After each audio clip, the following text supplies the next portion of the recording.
Dimanche dernier, on avait étudié Malachie 1 de 1 à 7, non? Oui. Malachie 1 de 1 à 7. Nous avons retenu dans le verset 1 que un oracle est une parole de Dieu que prononce un envoyé de Dieu. C'est une décision de l'Éternel au peuple. C'est un message destiné à nous qui écoutons aujourd'hui. Israël aujourd'hui, c'est tous ceux qui croient en Seigneur Jésus, qui invoquent le nom de Dieu. Ce n'est plus les descendants de Jacob. Toute personne qui accepte dans son cœur et croit et pratique la parole de Dieu devient fils ou fille de Dieu.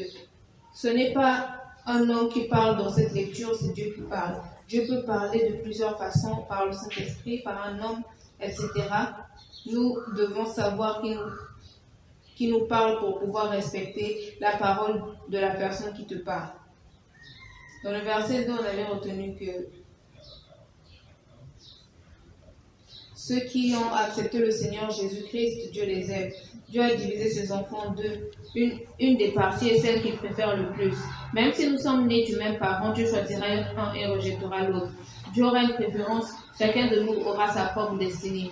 Cela peut créer de la jalousie, tu verras que Dieu soutient l'un et non l'autre. Donc quand tu vois ton frère ou ta soeur réussir, tu ne dois pas jalouser et être mauvais. Tu dois accepter de même que les autres doivent accepter que c'est seulement toi qui as. Et celui qui s'attaque à celui à qui Dieu a donné plus s'attaque directement à Dieu. Celui qui réussit à la faveur de Dieu et celui qui ne réussit pas n'a pas la faveur de Dieu. Donc Dieu n'aime pas également. Il aime certains plus que les autres car ces personnes qu'il aime le plus marchent avec lui. Et entre enfants de Dieu, Dieu ne nous aime pas pareillement. Mais il y a certains domaines où Dieu donne la victoire à un de ses autres enfants, mais pas aux autres, car ce dernier était plus doué pour la situation.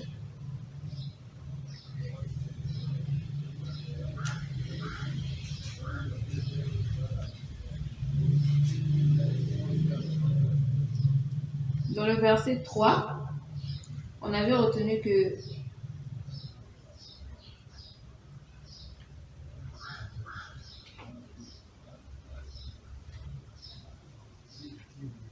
attendez un peu s'il vous plaît.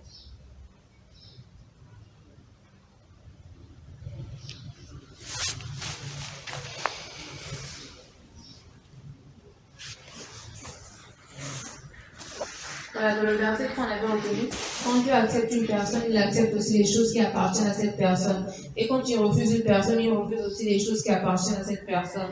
Donc quand tu aimes une personne, tu dois aimer les choses qui appartiennent à cette personne. Et quand tu n'aimes pas une personne, tu ne dois pas aimer les choses qui appartiennent à cette personne.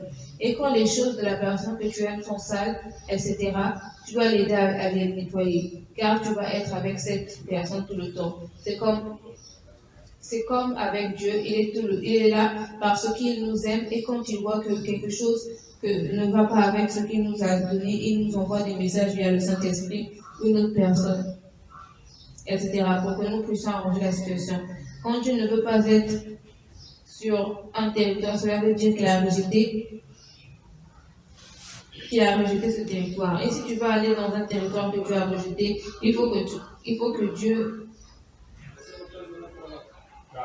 tu saches que Dieu n'écoutera plus tes prières.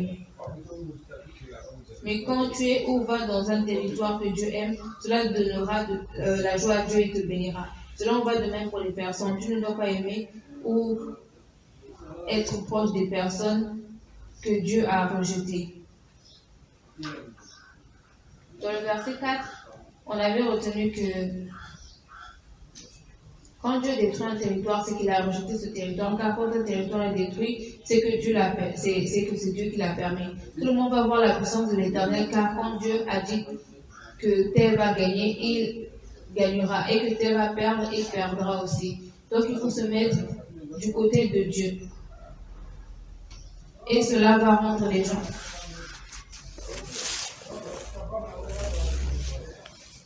Et cela va rendre les gens sages, et dans la suite des temps, ils vont voir que Dieu est le plus puissant et qu'il n'y a personne de supérieur à lui. Dans le verset 5, on avait retenu que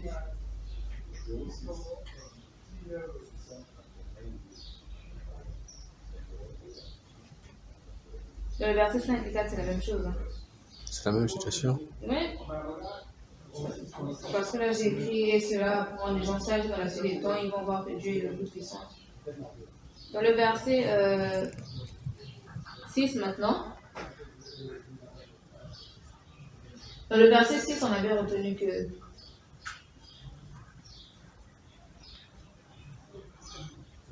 un fils ou une fille doit honorer ses parents, un serviteur doit honorer son maître.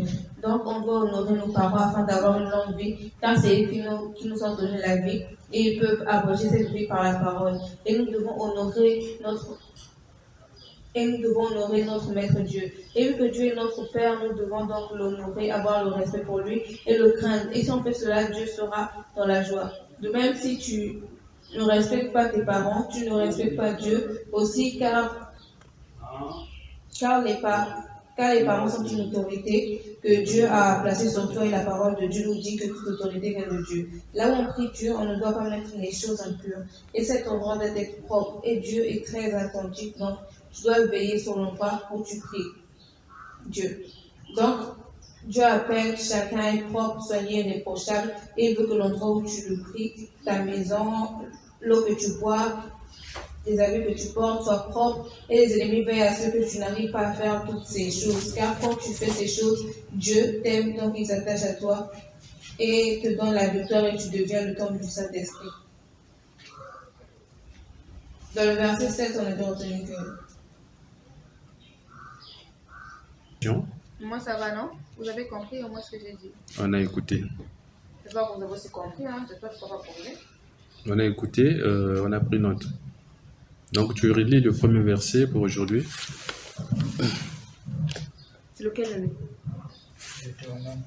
Non, le micro, je dois... Deutéronome 29, verset 1. Voici les paroles de l'alliance que l'Éternel ordonna à Moïse de traiter avec les enfants d'Israël au pays de Moab, outre l'alliance qu'il avait traitée avec eux à Horeb. Amen. Amen. Le micro. Il faudrait que je le donne à Gasly.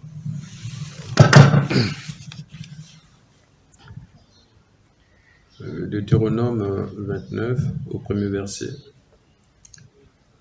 Voici les paroles que l'Éternel ordonna à Moïse de traiter avec les enfants d'Israël au pays de Moab, outre l'alliance qu'il avait traitée avec eux à Horeb. C'est ce que Dieu nous donne aujourd'hui, en ce dimanche. Deutéronome 29, du verset 1 au verset 7. Le verset 1, nous entendons que il y a eu l'alliance, il y a eu les paroles de l'alliance que l'Éternel ordonna à Moïse de traiter avec les enfants d'Israël au pays de Moab. Le pays de Moab, c'est le pays des Moabites. Les pays de Moabites, les Moabites, ce sont les descendants de Lot. Lot a eu des descendants de ses deux filles, les Ammonites et les Moabites. Donc c'est un peuple qui représente la descendance de Lot. Lot, c'est le neveu d'Abraham. Abraham, le père des croyants. Alors ici, on rappelle dans ce premier verset que voici les paroles que l'Éternel ordonna à Moïse de traiter avec les enfants d'Israël. Donc pour nous, il s'agit des paroles que Dieu a décidé, a voulu que nous puissions écouter aujourd'hui, car ces paroles seront comme une lampe, seront comme une lumière, seront comme une boussole. Ces paroles seront comme guides pour nous conduire, pour nous guider, pour nous éclairer, pour nous soutenir, pour nous garder, pour nous protéger, pour nous accompagner, pour que nous puissions voir la main de l'Éternel, pour que nous puissions voir le secours du Seigneur. Donc cela passe par la parole que Dieu nous donne. Et c'est ce qu'il a fait dans le verset ici premier, à travers Moïse, son serviteur. Il traita avec Israël une alliance par la parole et une alliance par le son au niveau de Horeb, sur le mont Horeb, là où ils avaient reçu les commandements du Seigneur. Donc le verset premier ici, pour nous aujourd'hui, c'est tout simplement nous rappeler que ce qui viendra demain, ce qui viendra dans la semaine, ce qui viendra dans les jours qui vont suivre, dépendent de ce que nous sommes en train d'entendre aujourd'hui. Car demain, c'est Dieu qui fait ça. Après-demain, c'est aussi Dieu qui fait. Tous les jours, c'est Dieu qui les prépare. Ce ne sont pas les hommes qui préparent l'avenir, mais c'est Dieu qui prépare l'avenir. Dieu a préparé l'avenir de chacun depuis le ventre de sa mère, avant sa naissance. Donc, tout ce qui arrive, c'est ce que Dieu a programmé. Et quand Dieu a programmé la vie d'une personne, quand cette personne vient dans le monde, cette personne rencontre d'autres personnes aussi qui ont leur programme de vie. Quand ils prient ensemble, quand ils sont ensemble, ils demandent des choses à Dieu. Dieu a dit, dans Matthieu 18, « Si 2 ou 3 sont réunis en mon nom, je suis au milieu d'eux. » Il a dit encore que si 2 sur terre s'accordent pour demander quoi que ce soit à mon Père qui est au ciel, cela leur sera accordé. Donc notre alliance aujourd'hui, c'est la nouvelle alliance que nous allons lire dans Matthieu chapitre 26, que le Seigneur Jésus-Christ a scellé. Ça, c'était l'ancienne alliance, mais aujourd'hui, nous sommes dans la nouvelle alliance. Nous sommes en train d'entendre comme le Seigneur Jésus-Christ l'a fait dans Matthieu 26, que nous allons lire.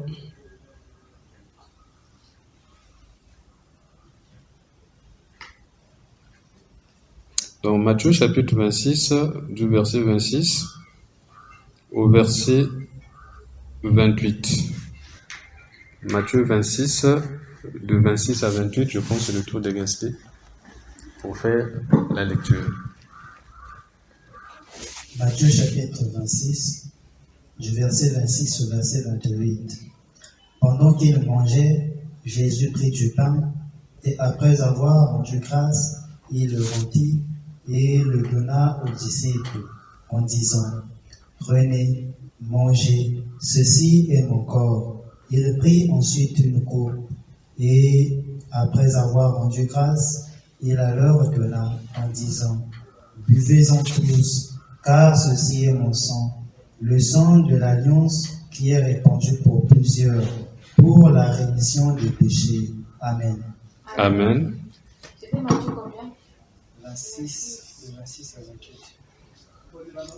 Et là, nous avons écouté, dans le verset 28, il dit, « Car ceci est mon sang, le sang de l'alliance qui est répandu pour plusieurs pour la rémission des péchés. » Donc, nous sommes dans cette nouvelle alliance, l'alliance que le Seigneur Jésus-Christ a scellée pour toutes les générations.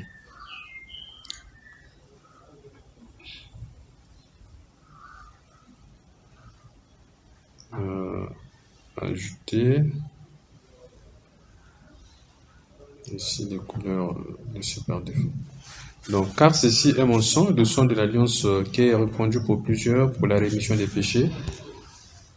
Nous revenons dans Deutéronome 29 au premier verset. Donc, une alliance ancienne était scellée par Moïse et le peuple, entre Dieu et le peuple, par l'intermédiaire de Moïse. Et aujourd'hui, c'est le Seigneur Jésus-Christ qui nous a mis dans une nouvelle alliance avec le Père à travers son sang. Chaque alliance avec Dieu se fait par le sang. L'ancienne alliance s'est faite par le sang et par la parole. La nouvelle alliance également s'est faite par le sang et par la parole. Donc, anciennement, c'était le sang que Dieu avait demandé des animaux. Et dans la nouvelle alliance, il s'agit du sang du Seigneur Jésus-Christ. Et pour toute personne qui croit, il porte le sang du Seigneur Jésus-Christ. Il est dans l'alliance, dans la nouvelle alliance. Cette nouvelle alliance, c'est une alliance de sang, mais le sang de la nouvelle alliance, c'est le sang du Seigneur Jésus-Christ. Et toute personne qui croit et qui est dans cette alliance également est marquée de ce sang, le sang du Seigneur Jésus-Christ. Et certainement, si nous avons ce sang, nous savons aussi que le Seigneur a dit que la vie est dans le sang. La vie est dans le sang. La vie de tout ce qui respire est dans le sang. Si ce qui respire perd le sang, alors il va aussi perdre la vie. C'est pourquoi l'alliance avec Dieu se fait dans le sang, parce que la vie est dans le sang et l'alliance avec Dieu, c'est une alliance de vie. C'est une alliance pour toujours. On va aller au verset 2.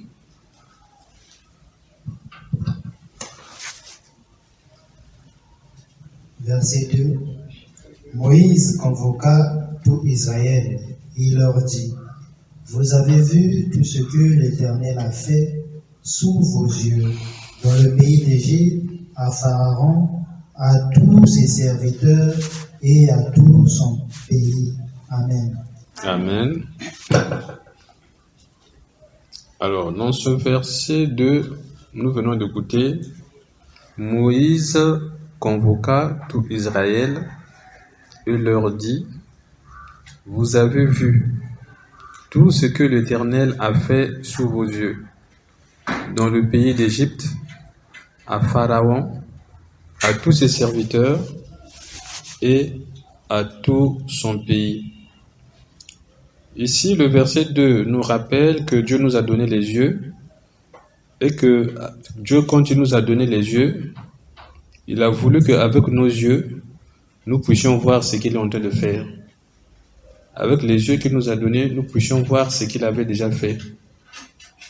Et qu'avec nos yeux, par la foi, nous puissions aussi voir ce qu'il va faire demain. Ce que Dieu fait, il veut que nous puissions voir cela. C'est pourquoi il nous a donné les yeux. Les yeux, ce sont les yeux de Dieu. Quand nos yeux voient d'abord pour Dieu d'abord. Et ensuite, nos yeux voient pour nous. Mais c'est d'abord pour le Seigneur. Si c'est le cas, Moïse, ici dans le verset 2, ici, convoque Israël et rappelle au peuple que vous avez vu sous vos yeux ce que Dieu a fait en Égypte. Pardon, tu as dit que nos yeux sont les yeux de Dieu. Je n'ai pas oublié ce que tu as dit là de suite. Après avoir dit que nos yeux sont les yeux de Dieu et que tout ce qu'on voit, après le jugement. Dieu nous a donné les yeux pour voir ce qu'il fait. Ça, c'est bon. Alors, avec les yeux que Dieu nous a donnés, nous voyons. Donc, nous voyons pour qui? Nous voyons pour Dieu. D'abord. Nous voyons d'abord pour Dieu. Lorsque nous voyons pour Dieu, nous voyons aussi pour nous-mêmes aussi et pour les autres. Donc, lorsque nous voyons quoi que ce soit que nous sommes en train de voir, c'est Dieu qui a voulu que nous puissions voir. Il y a des gens qui ne voient plus ou qui ne voient pas, qui sont aveugles. Ils ont des yeux qui ne leur servent à rien. Ils sont aveugles, ils ne voient point. S'ils ne voient point, ils ne savent pas donc le chemin, ils ne connaissent rien, ils ne peuvent pas discerner. Le discernement est lié aux organes des sens. Quand les organes des sens fonctionnent normalement, le discernement est au point. Mais quand les organes des sens ne fonctionnent pas, il y a un problème au niveau du discernement. On ne peut pas bien discerner, on ne peut pas discerner. Parce qu'il y a un organe qui devrait discerner, mais cet organe-là ne travaille pas. Alors, on n'a pas tout le discernement qu'on devrait avoir comme lorsque tous les organes étaient en train de fonctionner. Donc le verset 2 ici nous dit tout simplement que voyons ce que Dieu fait. Ne voyons pas ce que seulement les hommes font. Ne voyons pas seulement ce que les esprits font. Ne voyons pas seulement ce que nous faisons, mais ce que les autres font. Mais voyons avec nos yeux ce que Dieu fait. Identifions avec nos yeux ce que Dieu a fait, c'est ce qu'il est en train de faire. Si nous avons vu ce que Dieu est en train de faire, nous allons le craindre, nous allons le glorifier. Nous allons lui donner la gloire. Parce que ce qui se fait, c'est lui qui fait. Donc Moïse rappelle donc que vous avez vu tout ce que Dieu a fait. Nous ici également, nous avons vu tout ce que Dieu a fait. Nous avons vu que ce qu'il a fait depuis le commencement nous est relaté dans la Bible, dans le livre de Genèse. À travers le livre de Dieu qui est la Bible, nous savons tout ce que Dieu a déjà fait. Nous savons ce qu'il est en train de faire et nous savons ce qu'il va faire demain. Nous venons de lire le livre d'Apocalypse, là où nous dit que la fin du monde va venir un jour. Donc ça, c'est Dieu qui va faire et nous allons voir ces choses. Et d'en voir les choses que Dieu est en train de faire aujourd'hui, nous devons chaque jour, avant de nous coucher, avant d'aller dormir, retrouver ce que Dieu a fait dans la journée. Qu'est-ce que Dieu a fait dans cette journée? Qu'est-ce qu'il a fait pour moi? Qu'est-ce qu'il a fait pour mon frère? Qu'est-ce qu'il a fait pour ma soeur? Qu'est-ce qu'il a fait pour la maison? Qu'est-ce qu'il a fait pour le quartier? Qu'est-ce qu'il a fait pour le pays? C'est à nous qui connaissons la parole, à qui Dieu donne la parole, de voir ce que Dieu fait. Parce que si nous voyons ce que Dieu fait, nous allons le bénir, nous allons le glorifier, nous allons avoir confiance que demain aussi il pourra faire. Donc nos yeux, chaque jour, voient. Mais qu'est-ce que nous voyons? Nous devons trier ce que nous voyons, nous devons sonder ce que nous voyons, nous devons rechercher dans tout ce que nous voyons, qu'est-ce que Dieu a fait. Mais comment savoir ce que Dieu a fait et comment savoir ce que Dieu n'a pas fait? Dans le verset 2, Moïse dit que vous avez vu tout ce que l'Éternel a fait sous vos yeux. Tout ce que l'Éternel a fait sous vos yeux, vous avez vu. Il n'y a pas de choses que non, ça vous n'avez pas vu. Vous avez tout vu, tout ce qu'il a fait sous vos yeux, dans le pays d'Égypte. À Pharaon, à tous ses serviteurs et à tout son pays. Donc, quand vous étiez dans le pays, vous avez vu tout ce que Dieu a fait dans le pays. Nous, ici, nous sommes dans le pays, nous devons voir tout ce que Dieu est en train de faire dans le pays. Eux, ils étaient en Égypte et ils voyaient tout ce que Dieu était en train de faire en Égypte. Nous aussi, nous devons chercher à voir tout ce que Dieu est en train de faire dans notre pays, dans le pays là où nous sommes. Aujourd'hui, nous ne pouvons pas, si nous ne faisons pas d'efforts, voir tout ce qui se fait dans ce jour. Pour savoir tout ce qui se fait aujourd'hui, nous devons nous connecter. Nous devons nous informer. Nous devons chercher à savoir qu'est-ce qui s'est passé dans la ville de Brazzaville aujourd'hui. Qu'est-ce qui s'est passé dans la ville de Pointe-Noire? Qu'est-ce qui s'est passé dans les villages? Qu'est-ce qui s'est passé au nord du pays? Qu'est-ce qui s'est passé au centre, au sud, à l'est, à l'ouest du pays? Pour savoir toutes ces choses qui se sont passées aujourd'hui dans tout le pays, nous avons entendu que nous devons nous informer. Nous devons suivre le journal, nous devons lire l'information sur Internet, dans notre téléphone, nous devons écouter la radio, nous devons regarder à la télé, nous devons être à la quête de l'information. Nous devons être à la pointe de l'information. Nous devons chercher l'information. Nous devons être informés. C'est notre devoir, cela nous appartient, de voir qu'est-ce que Dieu a fait aujourd'hui. D'abord dans notre quartier, d'abord dans notre maison aujourd'hui, qu'est-ce que Dieu a fait? Qu'est-ce que j'ai vu que Dieu a fait aujourd'hui dans la maison? Ensuite, je sors de la maison, je regarde dans le quartier. Qu'est-ce qui s'est passé aujourd'hui dans le quartier? Quel est l'événement qu'il y a eu dans le quartier ou dans la maison? Y a-t-il eu la guerre? Y a-t-il eu la paix? Avons-nous eu à manger? Avons-nous eu à boire?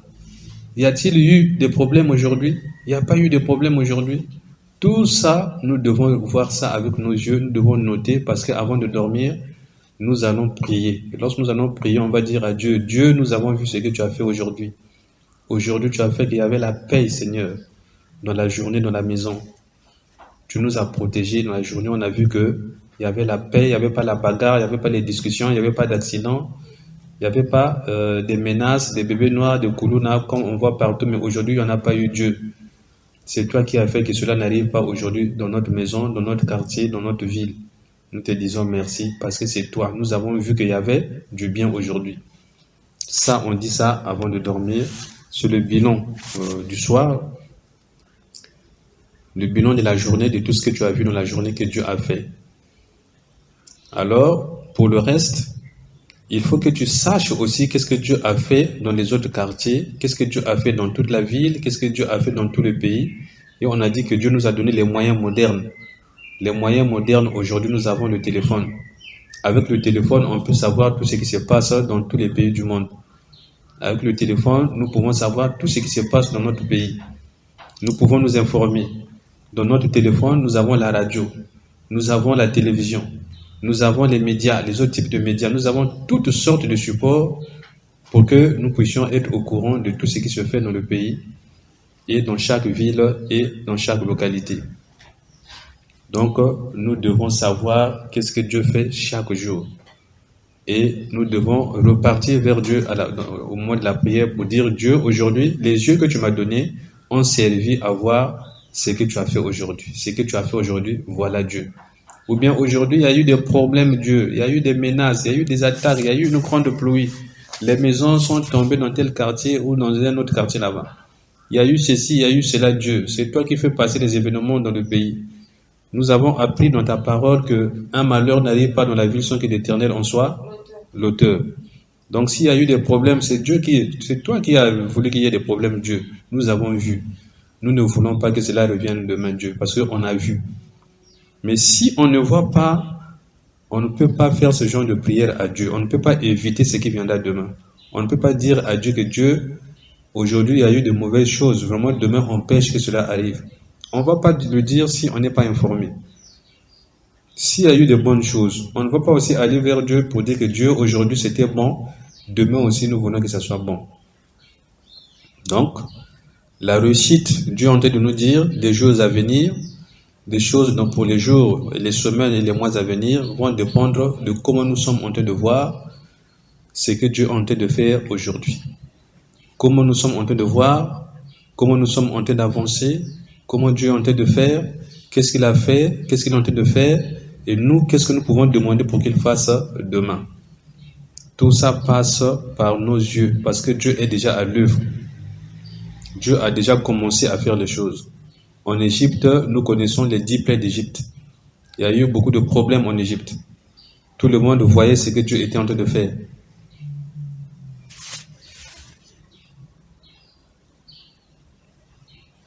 Alors,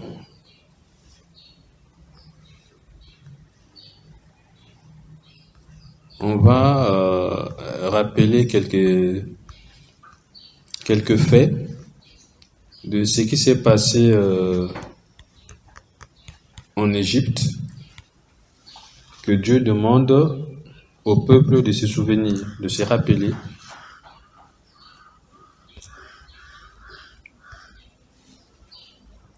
Nous allons partir dans le livre d'Exode.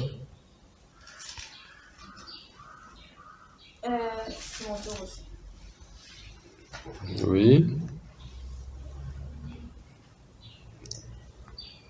Marie, tu voulais dire quelque chose? J'allais dire quelque chose. Tu parlais du fait de s'informer. On doit s'informer avec nos... Je n'ai pas tout bien compris. On doit s'informer avec nos yeux. Je comprends pas. S'informer en quoi?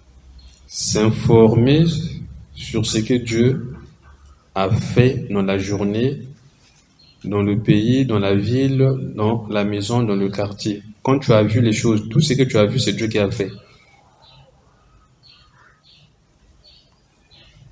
On doit faire ça tous les jours. Mais Dieu te donne les yeux pour voir tous les jours. Il n'y a pas un jour là où Dieu t'a empêché de voir les choses, parce que nous devons le glorifier tous les jours, nous devons le bénir tous les jours, nous devons le prier tous les jours. On va lire Exode chapitre 7.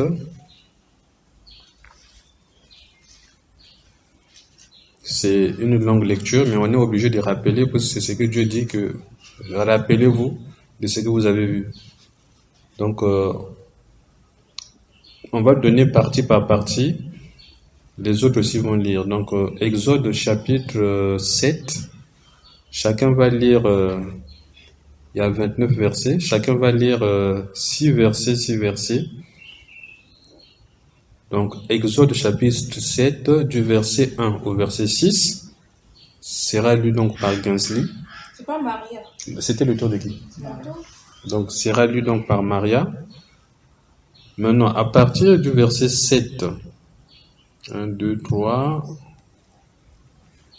1, 2, 3, 4, 5, 6. Du verset 7 au verset 12, ça sera insuffisant. Donc, nous sommes jusqu'au 29. Donc, ça sera 7 versets. Donc, Maria va lire jusqu'au verset 7. Gansley va lire jusqu'au verset 15. Donc, de 8 à 15. Magdala va lire de 16. Tu as fait l'inverse. Hein. C'est comme ça, en fait. Hein? C'est comme ça? Comme ça, de la gauche vers la droite. Moi, je croyais que ça allait comme ça. De ta gauche vers ta droite. D'accord. Donc, j'espère que vous avez suivi. Donc, Maria lit le verset 1 au verset 7. Gansley du verset 8 au verset 15. Magdala du verset 16 au verset 22. Élise va prendre du verset 23 au verset 29. Et on va prêter attention pour entendre qu'est-ce que Dieu a fait.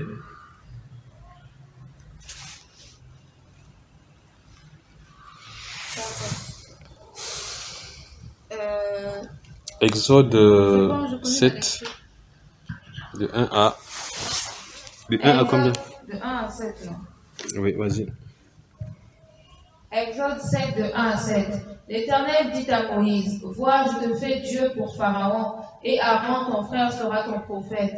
Toi, tu diras tout ce que je t'ordonnerai, et Aaron, ton frère, parlera à Pharaon, pour qu'il laisse aller les enfants d'Israël hors de son pays. Et moi, j'endurcirai le cœur de Pharaon, et multiplierai mes signes et mes miracles dans le pays d'Égypte. Pharaon ne vous écoutera point. Je mettrai ma main sur l'Égypte, et je ferai sortir du pays d'Égypte mes armées, mon peuple, les enfants d'Israël par de grands jugements. Les Égyptiens connaîtront que je suis l'Éternel, lorsque j'étendrai ma main sur l'Égypte, et que je ferai sortir du milieu d'eux les enfants d'Israël. Moïse et Aaron firent ce que l'Éternel leur avait ordonné, et ils firent ainsi. Moïse était âgé de 80 ans et Aaron de 83 ans lorsqu'ils parlèrent à Pharaon. Amen. Amen.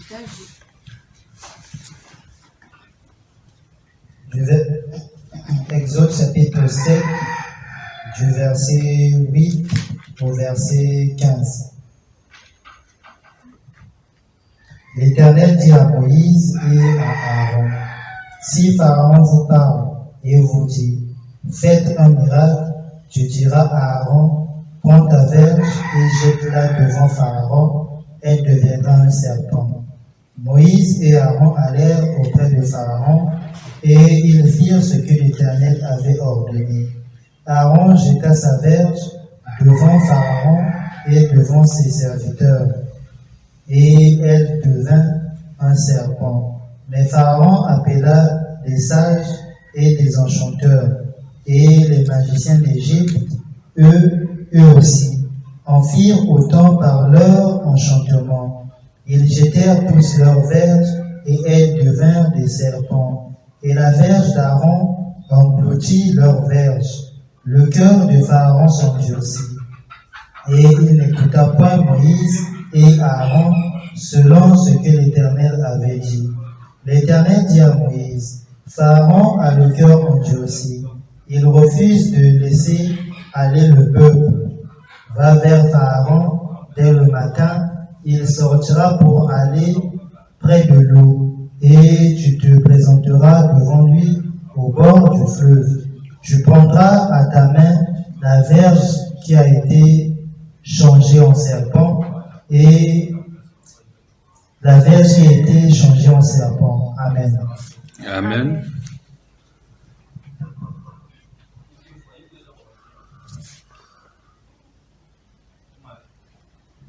Exode 7, de 16 à 22.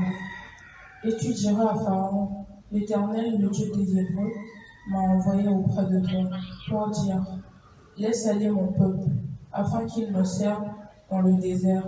Et voici jusqu'à présent, tu n'as point écouté. Ainsi parle l'Éternel. À ceci, tu connaîtras que je suis l'Éternel. Je vais frapper les eaux du fleuve avec la verge qui est dans ma main, et elles seront changées en sang.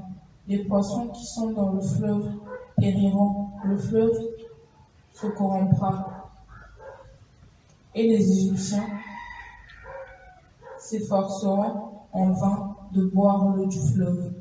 L'Éternel dit à Moïse, dis à Aaron, prends ta verge, étends ta main sur les eaux des Égyptiens, sur leurs rivières, sur leurs ruisseaux, sur leurs étangs et sur tous leurs amas d'eau. Elles deviendront du sang, et il y aura du sang dans tout le pays d'Égypte, dans les vases de bois et dans les vases de pierre. Moïse et Aaron firent ce que l'Éternel avait ordonné. Aaron leva la verge et il frappa les eaux qui étaient dans le fleuve, sous les yeux de Pharaon et sous les yeux de ses serviteurs. Et toutes les eaux du fleuve furent changées en sang. Les poissons qui étaient dans le fleuve périrent. Le fleuve se corrompit, les Égyptiens ne pouvaient plus boire l'eau du fleuve, et il y a eu du sang dans tout le pays d'Égypte. Mais les magiciens d'Égypte en firent autant par leur enchantement. Le cœur de Pharaon s'endurcit, et il n'écouta point Moïse et Pharaon et Aaron, selon ce que l'Éternel avait dit. Amen. Amen. Exode 7, de 23 au 29. Pharaon s'en retourna et alla dans sa maison, et il ne prit pas même à cœur ces choses. Tous les Égyptiens creusèrent et serviront Aux environs.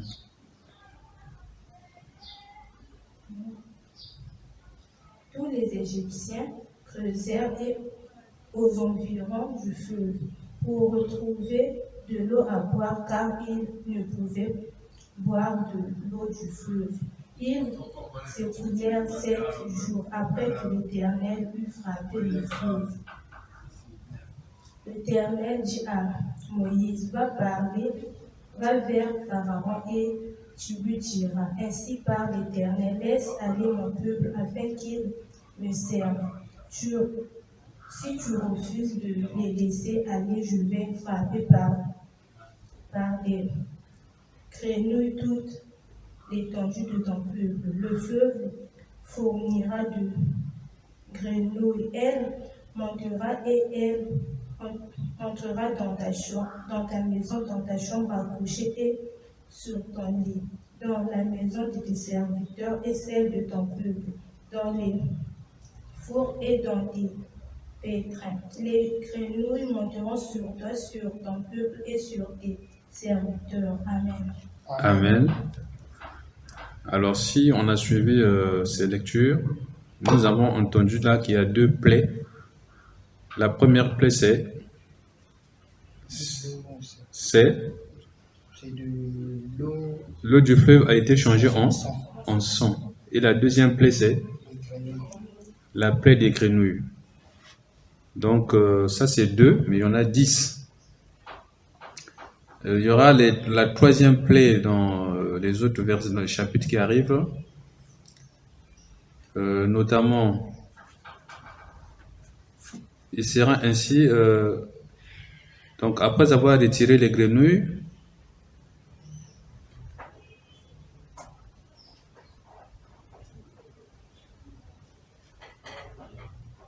après les grenouilles arrivèrent les poux.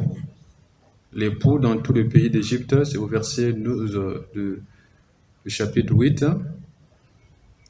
Elle fut changée en poux, c'est-à-dire la poussière. On frappa la poussière et de la poussière sortir des poux. Les poux sur les hommes et sur les animaux.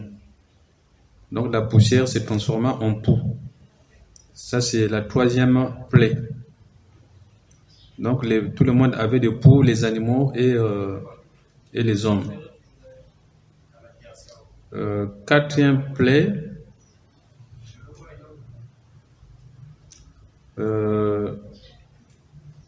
Verset 17, les mouches venimeuses. voilà, des mouches. Quatrième plaie, c'est les mouches, oui, c'est ça, au verset 17. Donc, ainsi de suite, jusqu'au verset 10, plutôt jusqu'à la 10e plaie. Il y en a eu beaucoup. C'est une lecture à lire à tête reposée pour voir ce que Dieu a fait en ce temps-là. Alors, donc, pour aujourd'hui,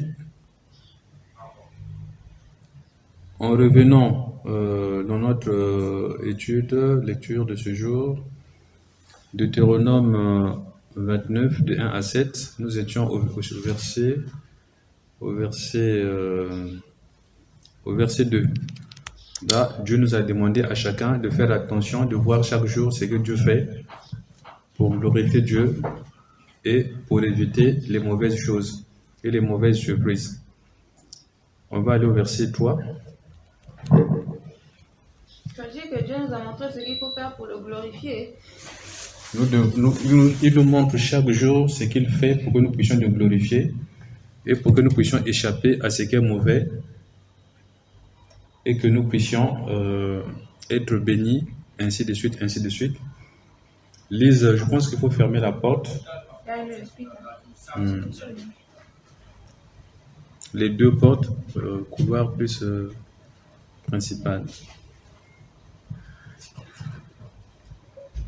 Voilà, donc on va aller au verset 3.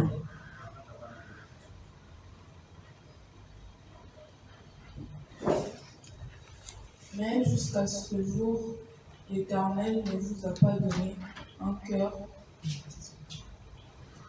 Verset 3. Verset 3. Les grandes épreuves que tes yeux ont vues, ces miracles et ces grands prodiges. Amen. Amen.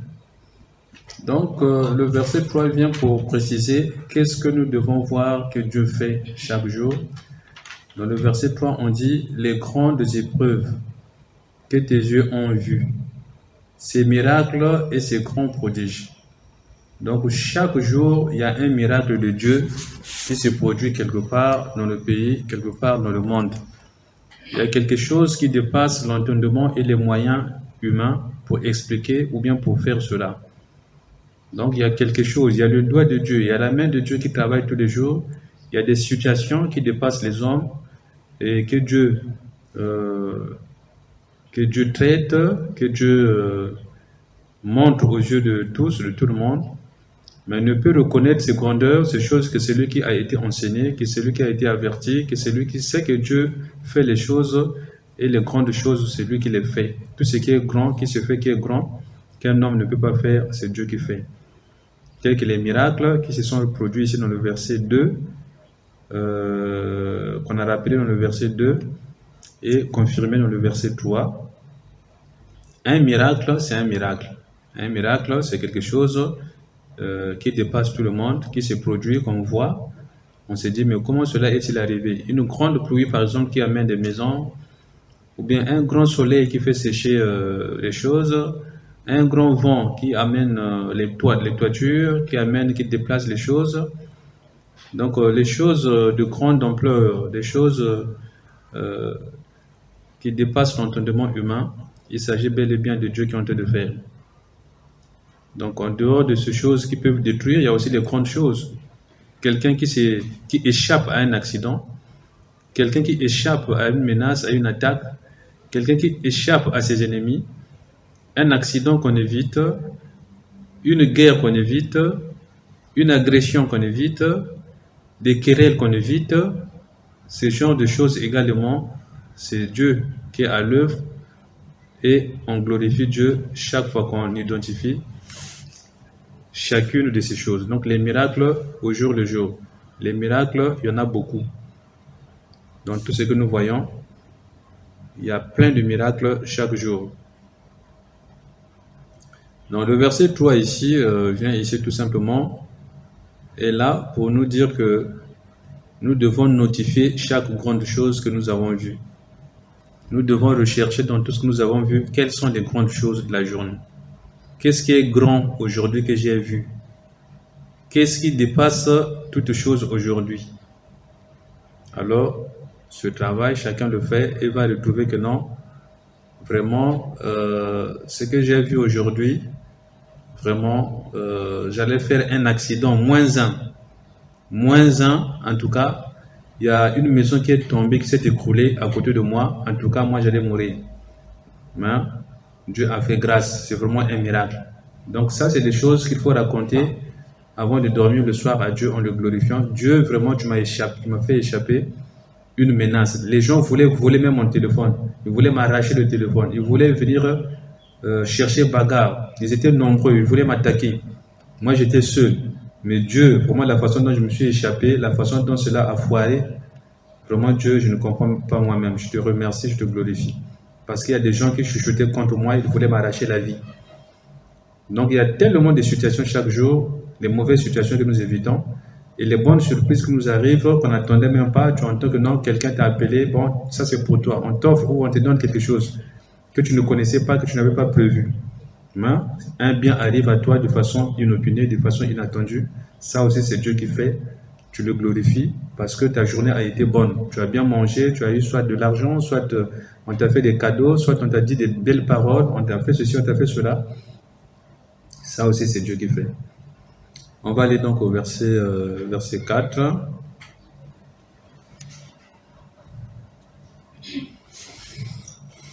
Verset 4. Mais jusqu'à ce jour, l'Éternel ne vous a pas donné un cœur pour comprendre, des yeux pour voir, des oreilles pour entendre. Amen. Amen. J'ai une question. Oui. Nous devons remercier Dieu pour les miracles agréables du genre être sauvé du genre qu'on nous ait sauvé la vie et tout ça, non? Ou bien pour les miracles qui font quand même assez peur, comme par exemple une grande pluie qui détruit la majorité de la ville.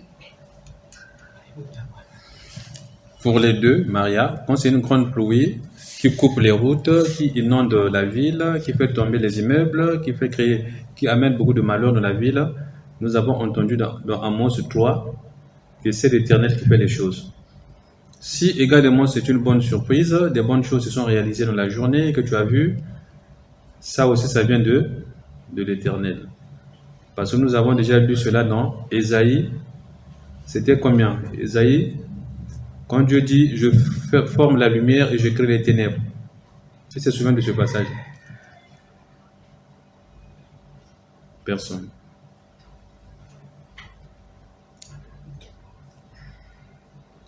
Personne ne se souvient. Non. Ésaïe 43.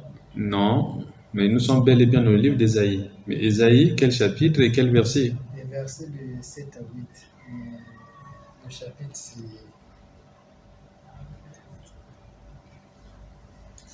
Bon, on va lire ça. C'est le tour de qui? Non, attends.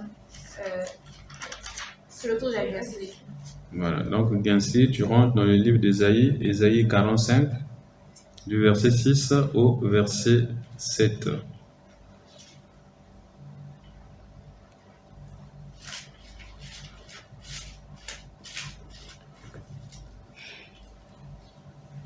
Ésaïe combien?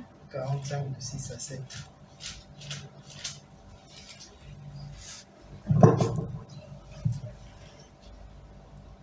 Ésaïe 45 du verset 6 au verset 7. C'est afin que l'on sache du soleil levant au soleil couchant que hors moi il n'y a point de Dieu. Je suis l'Éternel et il n'y en a point d'autre. Je forme la lumière et je crée les ténèbres. Je donne la prospérité et je crée l'adversité. Moi l'Éternel, je fais toutes ces choses. Amen. Amen. Donc Dieu est en train de rappeler que lui, il fait toutes ces choses, c'est lui. C'est lui qui fait ça. C'est lui qui fait ça. Dans tous les pays du monde, c'est lui qui fait ces choses. Car il a dit, hors lui, il n'y a pas d'autre Dieu. Il est l'Éternel et il n'y en a pas un autre. Il forme la lumière. Si à la lumière, le soleil s'élève, c'est lui qui fait lever le soleil. Si la nuit tombe, le soleil n'est pas là, c'est lui aussi qui fait. Si quelqu'un devient riche, c'est Dieu qui l'enrichit. Si quelqu'un devient pauvre, c'est Dieu qui l'appauvrit. Si quelqu'un a des ennemis, c'est Dieu qui lui a donné les ennemis. Si quelqu'un n'a pas des ennemis, c'est Dieu qui n'a pas donné les ennemis. Si quelqu'un est blessé, c'est Dieu qui blesse. Si quelqu'un guérit, c'est Dieu aussi qui guérit.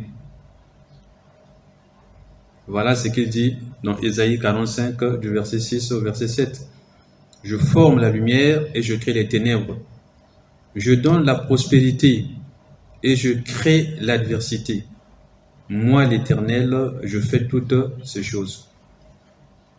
Ce qui veut dire que si des choses ne marchent pas bien, des choses ne vont pas bien, on ne va pas aller accuser les gens. On doit arranger avec Dieu. Si tu vas accuser quelqu'un, tu vas chercher querelle, tu vas te battre, ce ne sera pas la solution. Parce que le problème, c'est que c'est Dieu qui a permis. Pourquoi Dieu a-t-il permis? Si lui il a commencé cette affaire, c'est aussi lui qui doit terminer cette affaire. Une affaire qui a déjà commencé, que toi tu n'as pas commencé, tu ne peux pas terminer ça. C'est Dieu qui va terminer ça. Il faut que tu repartes vers Dieu pour dire que Dieu, ta parole nous dit chaque jour, nous dit tout le temps que ça vient de toi, c'est toi qui as fait. Maintenant, je viens aussi devant toi pour que tu arrêtes, Seigneur, cette douleur, cette souffrance, cette maladie, cette plaie, que tu arrêtes ça, Seigneur. Arrête ces échecs-là, ces ennemis-là, ces menaces de mort-là. Arrête, Seigneur. Arrête ça, Seigneur. Je viens te demander, je viens te supplier. Alors, en agissant de la sorte, nous allons donc rentrer dans la volonté de Dieu, telle que nous venons d'écouter dans Ésaïe 45, de 6 à 7 ici. Dans le verset 4, on nous dit que « Mais jusqu'à ce jour, l'Éternel ne vous a pas donné un cœur pour comprendre, des yeux pour voir, des oreilles pour entendre. » Ça, c'est grave. Jusqu'à ce jour, l'Éternel ne vous a pas donné un cœur pour comprendre. Donc, il ne comprenait pas parce que Dieu n'avait pas donné la compréhension. Il ne voyait pas parce que Dieu n'avait pas ouvert les yeux. Il n'entendait pas parce que Dieu n'avait pas ouvert les oreilles. Mais ils étaient en train de vivre. Ils étaient en train de faire des choses. Mais cette parole dit que il ne comprenait pas les choses. Il ne comprenait rien. Il cherche à comprendre, mais il ne comprend rien. Il ne comprend pas ce qui se passe. Il ne comprend pas les choses qui arrivent. Il ne comprend pas ce qu'il faut faire, ou bien ce qu'il ne faut pas faire. Il ne comprend rien. Et lorsqu'on ne comprend pas, nous sommes en train d'entendre ici, il ne faut pas aller par 4 chemins. Il faut demander à Dieu de donner la compréhension. Ça dépasse l'homme. La compréhension vient de Dieu. Nous sommes en train de l'entendre dans le verset 4 ici.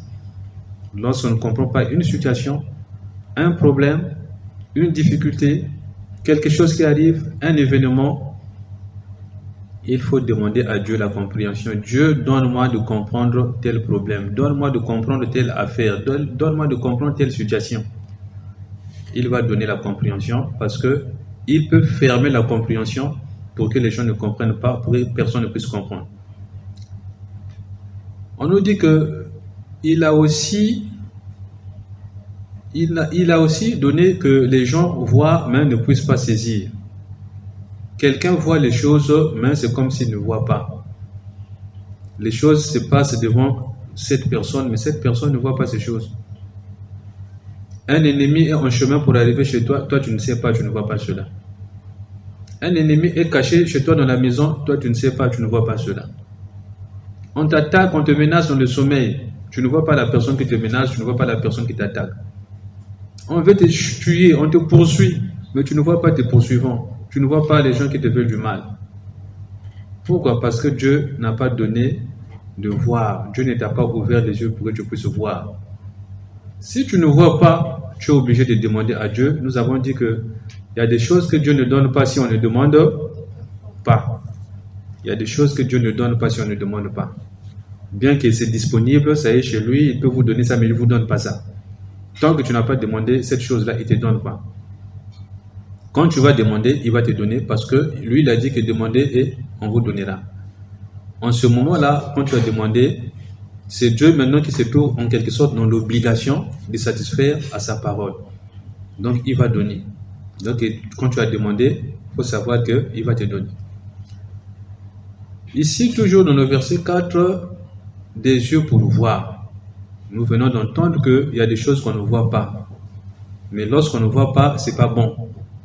Ne dites pas que non, je ne veux pas voir. Il faut voir. Dieu t'a donné des yeux pour voir parce qu'en voyant, tu vas le glorifier.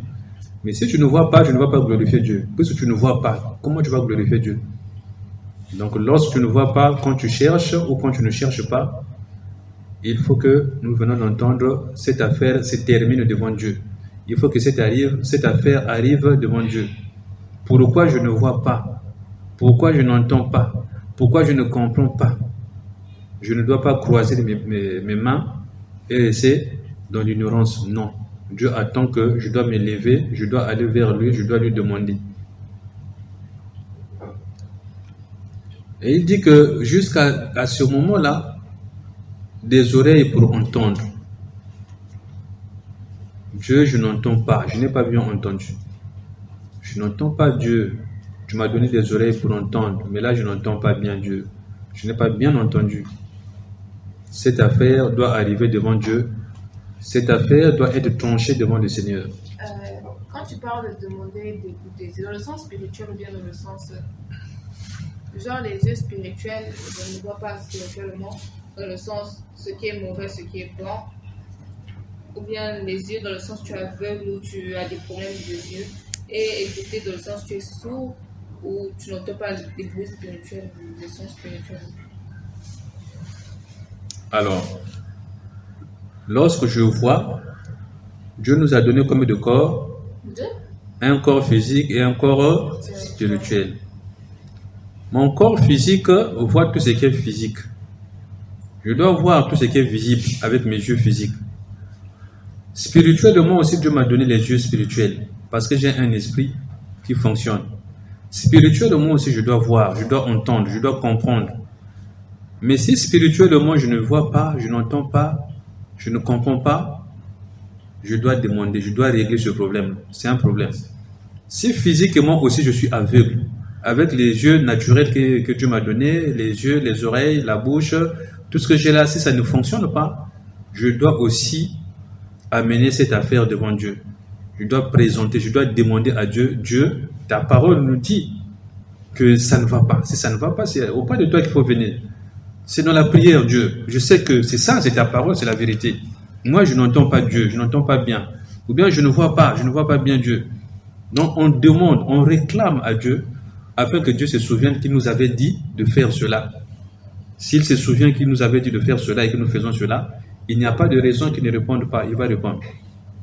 Donc, pour donner la réponse à la question de Maria, il s'agit bien sûr de ce qui se passe dans le spirituel et dans le physique, dans les deux mondes. Donc on doit demander les deux. On doit demander les deux. Il y a des gens qui ne rêvent pas, par exemple. Si tu ne rêves pas, est-ce que c'est bien de ne pas rêver? Non, c'est pas bien. Si tu ne rêves pas, ça veut dire que ton esprit ne voit pas spirituellement. Ou bien, si tu rêves, mais tu ne retiens pas les rêves, ou bien tes rêves ne sont pas précis, ne sont pas clairs, ça aussi c'est un problème. Il faut terminer cette affaire devant Dieu. Que Dieu, mais tu m'as donné de voir, mais je ne vois pas bien. Nous avons vu ce que le Seigneur Jésus-Christ a fait avec l'aveugle qu'il était en train de guérir. On va lire cela.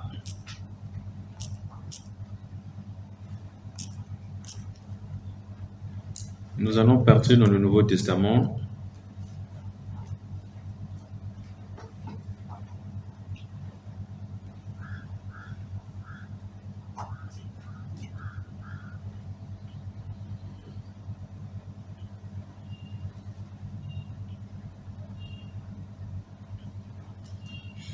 Marc chapitre 8. du verset 23 au verset 25. Marc 8, de 23 à 25. C'est le tour.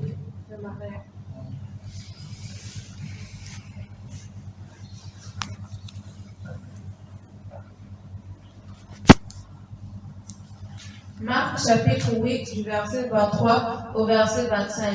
Il prit l'aveugle par la main et le conduisit hors du village. Puis il lui mit de la salive sur les yeux, lui imposa les mains et lui demanda s'il voyait quelque chose. Il regarda et dit, j'aperçois les hommes, mais j'en vois comme des arbres et qui marchent. Jésus lui mit de nouveau les mains sur les yeux. Et quand l'aveugle regarda fixement, il fut guéri et vit tout distinctement. Amen. Amen. Cette lecture montre ce qui se passe entre le Seigneur et celui qui est malade, celui qui ne voit pas, celui qui n'entend pas, celui qui ne distingue pas, celui qui ne comprend pas, ainsi de suite. Il est en train de guérir un aveugle. On nous dit qu'il a pris l'aveugle par la main et il a conduit l'aveugle hors de la ville. Il a pris sa salive et il a appliqué sa salive sur les yeux de l'aveugle. Et il lui impose les mains. Et il demande à l'aveugle, est-ce que tu vois clair? Est-ce que tu vois? L'aveugle dit, je vois, mais je ne vois pas bien. Je trouve que les hommes sont maintenant comme des arbres, les arbres sont maintenant comme les hommes. C'est pas trop clair, mais je vois pas bien. Alors le Seigneur comprend que il faut terminer cette affaire. Il lui mit de nouveau les mains sur les yeux, pour la deuxième fois. Et quand l'aveugle regarda fixement, il fut guéri et vit tout distinctement.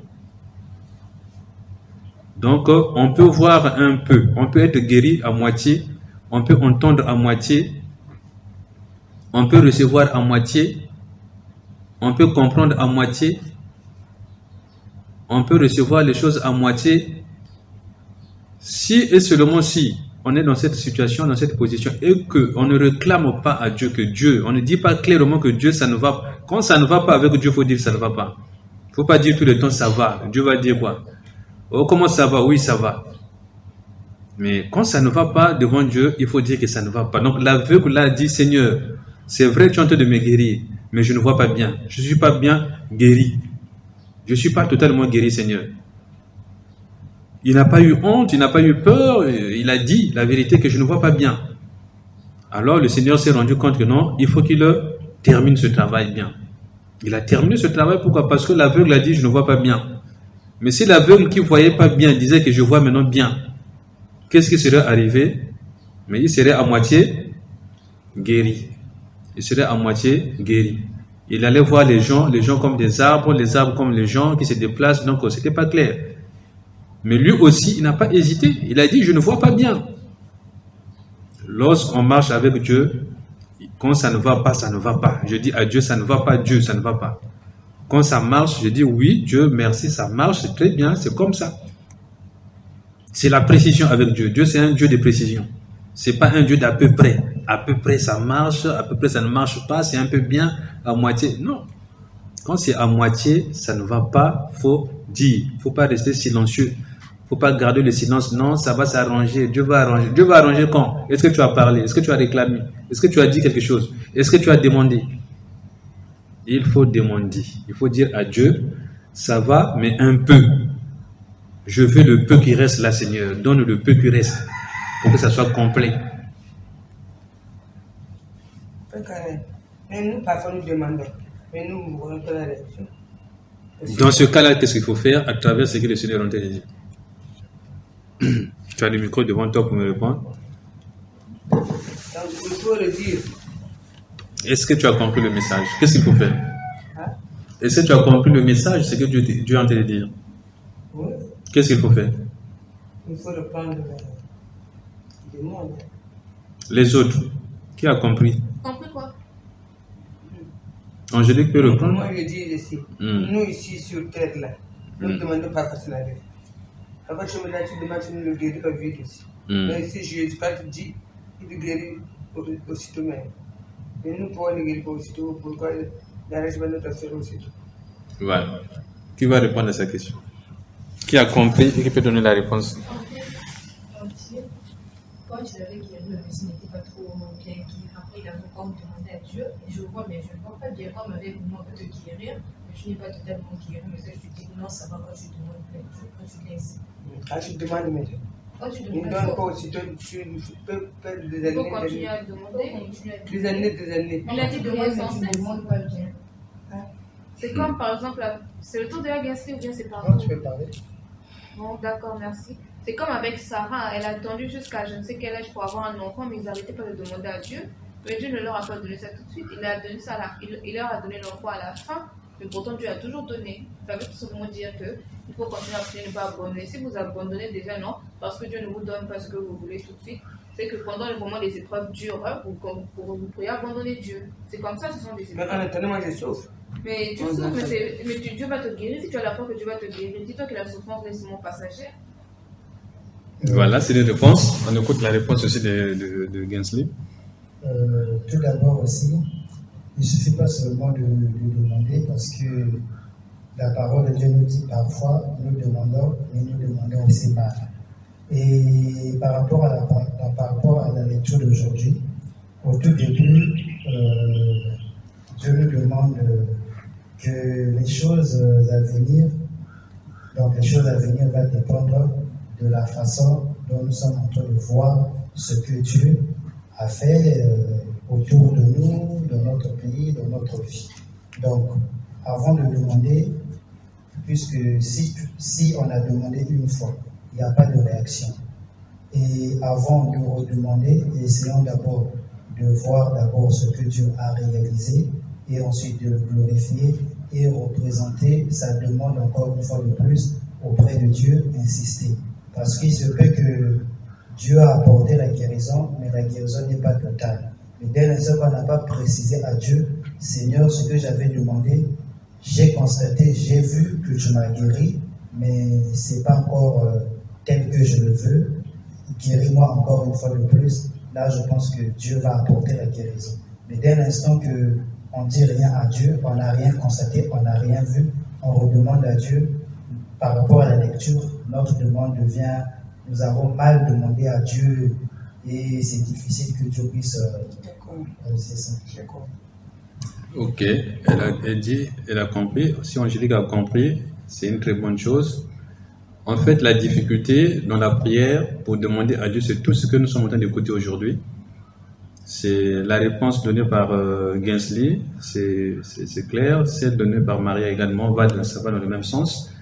C'est pourquoi Dieu donne cette lecture aujourd'hui, pour que ces genres de situations finissent, pour que ça termine. On va lire ce qui s'est passé dans Luc chapitre 18, du verset 2 au verset 8. Donc Luc 18, de 2 à 8. Luc 18, de 2 à 8. Voilà, Luc 18, de 2 à 8. Comment est-ce que nous devons obtenir lorsque nous prions? Luc chapitre 18, du verset 2 au verset 8. Il dit, il y avait dans une ville un juge qui ne craignait point Dieu et qui n'avait d'égard pour personne. Il y avait aussi dans cette ville une veuve qui venait lui dire, fais-moi justice de ma partie adverse. Pendant longtemps, il refusa, mais ensuite, il dit en lui-même, quoique je ne craigne point Dieu et que je n'ai d'égard pour personne, néanmoins, parce que cette veuve m'importune, je lui ferai justice, afin qu'elle ne vienne pas sans cesse me rompre la tête. Le Seigneur ajouta, entendez ce que dit le juge inique, et Dieu ne fera-t-il pas justice à ses élus qui crient à lui jour et nuit, et tardera-t-il à leur égard? Je vous le dis, il leur fera promptement justice, mais que le Fils de l'homme viendra, trouvera-t-il la foi sur la terre?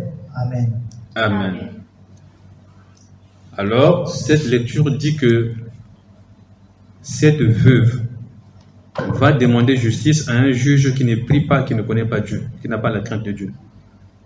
Le juge fit attendre longtemps et ne se